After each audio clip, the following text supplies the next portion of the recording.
So as Bruce said, I'm Allyson Dietz. I head up product marketing for analytics products at Nustar, and joining me, I have Devon DeBlasio, who also leads product marketing for our identity and customer experience solutions. And we're here today to present our Fabrick Impact Assessment, which is a new process that we've developed to help marketers as they, look at the impact of third-party cookie loss and build a plan to address changes in the ad ecosystem so they can really protect themselves against data deprecation.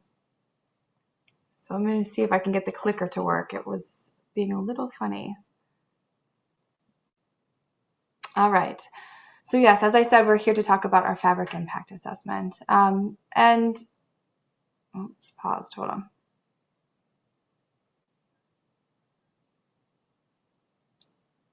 Sorry, Matthew, I don't know if you could help me move it forward. There we go. I've got it. Okay. So sorry, thank you for the technical difficulty. So just a little bit update and introduction to Nustar for those of you who are unfamiliar with who we are. We're an information services and technology company that is also a leader in identity resolution, and we provide the data and technology that enables marketers, companies to reach their customers and to touch them at the moments that matter most.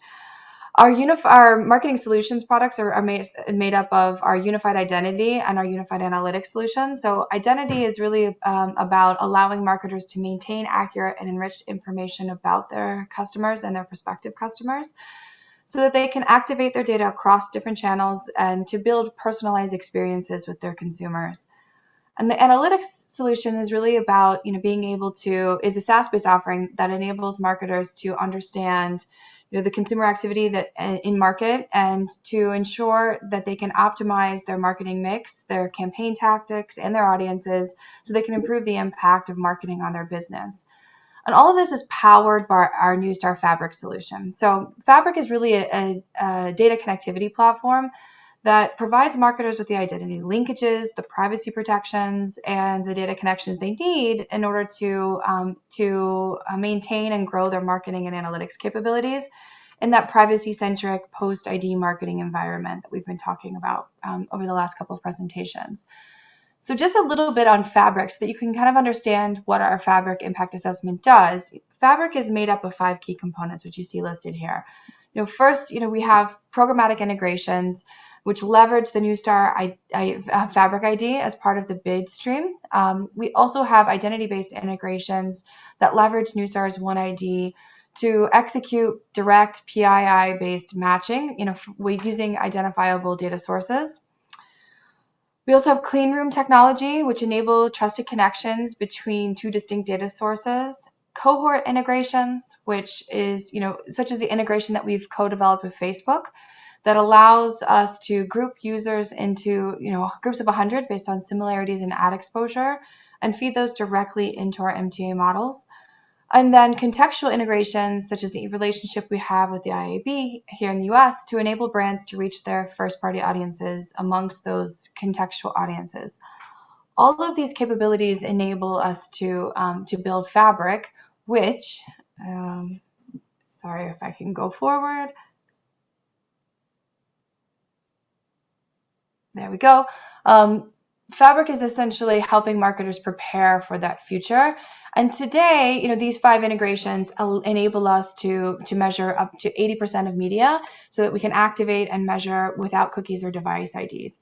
All of this enabled us to create this Fabrick Impact Assessment so that we can ensure brands know which parts of their media execution will be most impacted by data deprecation and formulate a plan with them so that they can prepare themselves for that future. And so I'm going to pass it over to Devon to talk a little bit more about the Fabrick Impact Assessment in detail. Thanks, Allyson.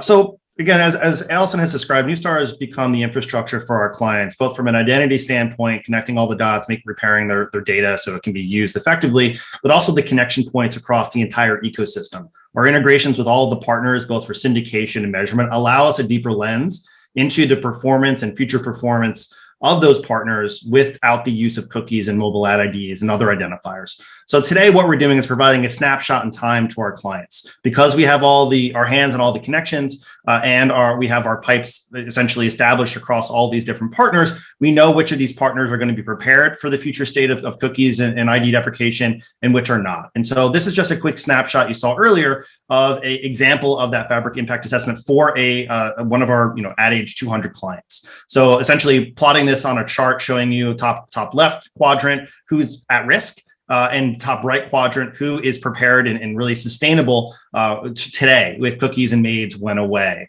And really using a multitude of criteria, the quality of the integrations, whether it's the current identifier type. So are they currently using a cookie, a MAID, or some level of PI or PII integration? What's the integration type? Is this a syndication, a targeting, or a measurement integration?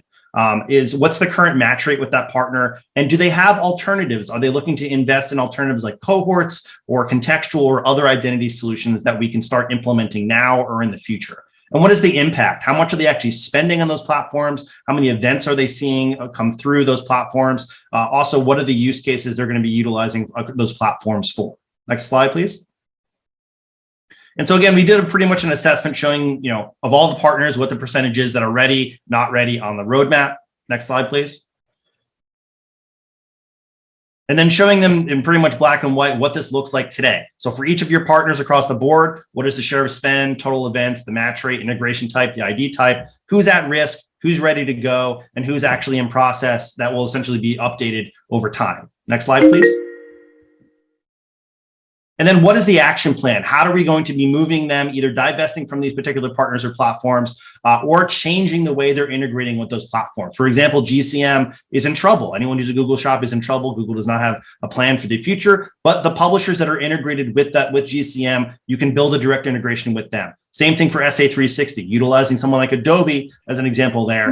Next slide, please. I'm going to go to So takeaway, centralize all data and partner integrations. You want to make sure you're continually assessing those partners, establish and test the bridges and new solutions, and make sure you're doing that continually over time.